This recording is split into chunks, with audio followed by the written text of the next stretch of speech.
Her mom looked me straight in the face, didn't flinch, and said, "You're just temporary." Not in anger, not even with hate, just like it was a fact. Like I was a phase her daughter needed to outgrow. Truth is, I'd been expecting it. Maybe not the words exactly, but the feeling had been there for months. Ever since I proposed. Ever since she saw the ring and barely smiled. Her mom, not my fiancé. My fiancé cried. Her mom just tightened her jaw and nodded. That was the first crack. The first little sign that I wasn't part of the plan. But I told myself she'd come around. That once she saw I treated her daughter right, once she saw I showed up, worked hard, kept things together, she'd soften. You know, that old school acceptance thing. Turns out, not everyone's built that way. Some people don't bend. They just wait for you to break. Anyway, the day she said it, we were in her kitchen. Just the three of us. My fiancé had stepped out to take a phone call, and I was helping slice lemons for her mom's iced tea, trying to be helpful, polite, harmless. And then out of nowhere, she sets the knife down, looks at me, and says, "You know you're just temporary, right?" Like it was her duty to let me know. Like I needed to hear it before I got too comfortable. I looked at her. Just looked. I could have said a million things. Could have told her what I'd given up to move here. Could have reminded her who paid for 60% of the wedding. Could have told her about the night her daughter got sick, and I stayed up holding her hair while she threw up on the bathroom floor. But instead, I nodded. Smiled, said, "Thanks for the tea," and stepped outside. That night, I didn't bring it up with my fiancé. Not because I was scared, but because deep down, part of me wondered if she believed it too. You can always tell, you know? When someone's defending you out of love, or just convenience.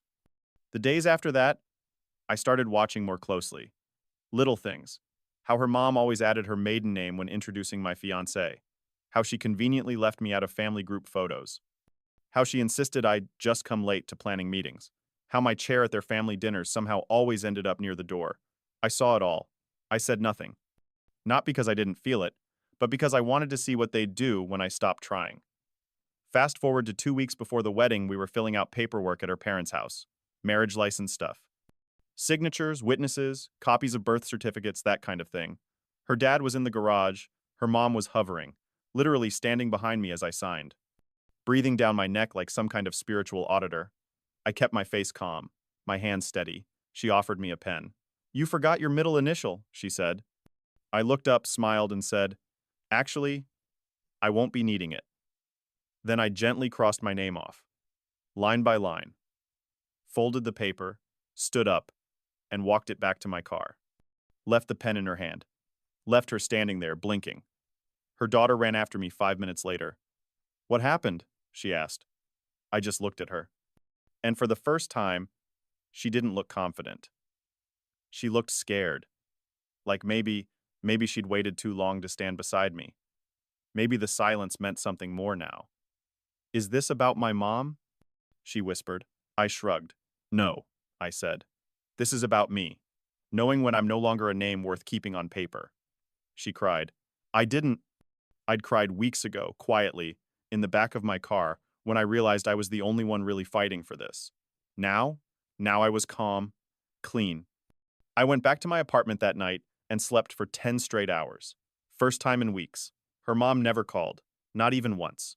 And you know what? That told me more than her words ever did. That I'd been temporary, not because I wasn't enough, but because she never planned to make space for me at all.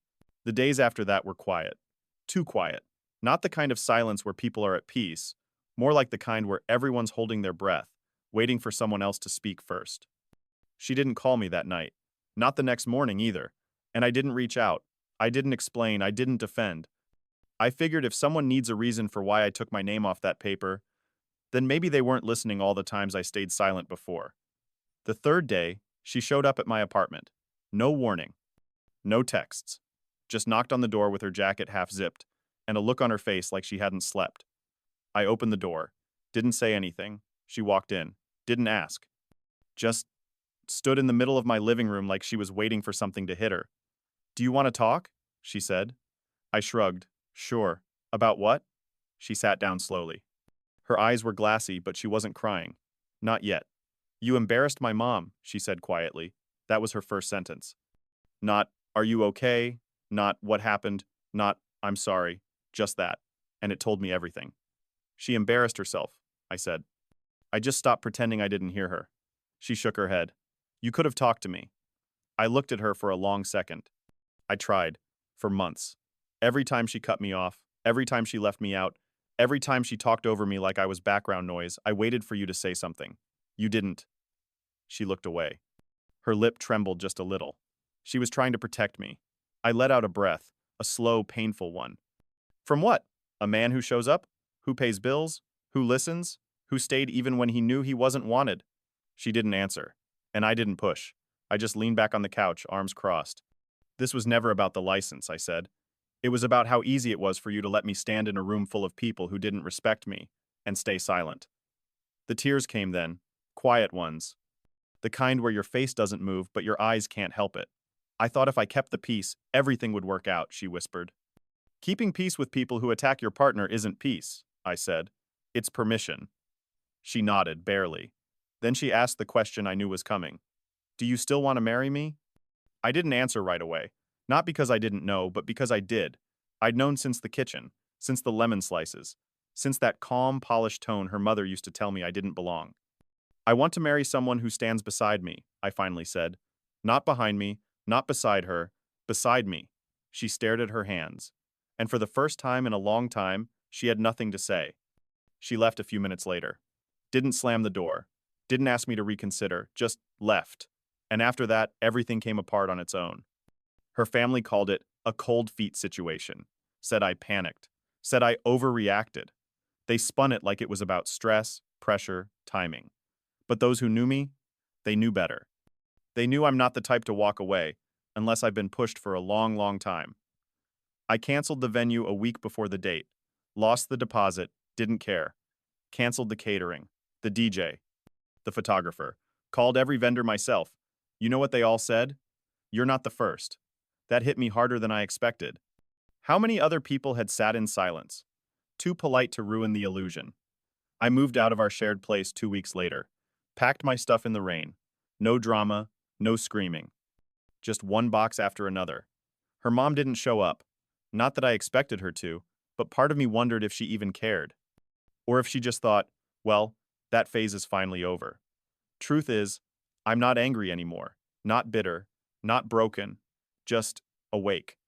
I learned something from that whole mess. That sometimes the strongest thing you can do isn't fighting to be accepted. It's choosing not to sit where you were never truly welcome. And sometimes, removing your name from a piece of paper? That's the loudest damn thing you'll ever say. It's been almost a year since I crossed my name off that license. Some days, it feels like forever ago. Other days, I still hear her mom's voice in my head like it just happened yesterday. You're just temporary. Funny how one sentence can hang around longer than some people do. After the dust settled, I went quiet for a while. Didn't go out. Didn't talk about it much. I went to work, came home, made dinner for one. There's a kind of silence that isn't lonely. It's just needed.